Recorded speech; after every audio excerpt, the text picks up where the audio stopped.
That's okay. follow up on this Sure. issue. I was just reading an article about how, I think it's in the Wall Street Journal, about how there are many fewer students coming, or when they come, they go back home rather than being able to tap into that expertise, and sort of along the same lines. We do bring in a lot of students, and we don't allow the good ones to stay. We had a case in the state of New Hampshire where someone had been here for 10 years. The first time they worked for Health and Human Services, they devised something on the computer system that saved us $250,000. That was the first year they were here.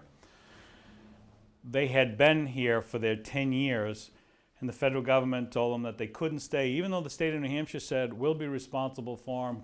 We need this guy, he's fantastic. Federal government said, sorry, the rule is they have to go. And this guy said, where are you sending me? And they said, we're sending you home. He said, no, you don't understand. I've lived here for 10 years. I don't have a home anymore. They shipped him out.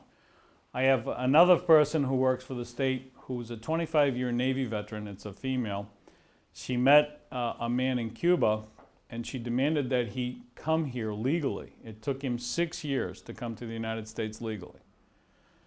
And yet all of his friends were here within 6 to 7 months. Now those are the guys we need to round up and say, okay, now go back and stand in line. But as he said, I was punished for following your laws. These guys have a 6-year head start, and all of them are pretty successful.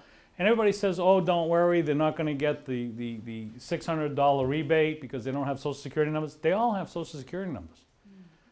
Some of them may have the same Social Security number, but they all have Social Security numbers. So they're all in here, and they're all taking advantage of the system. And we need to stop it. And I'll tell you, I don't disagree that companies who hire illegals are undocumented.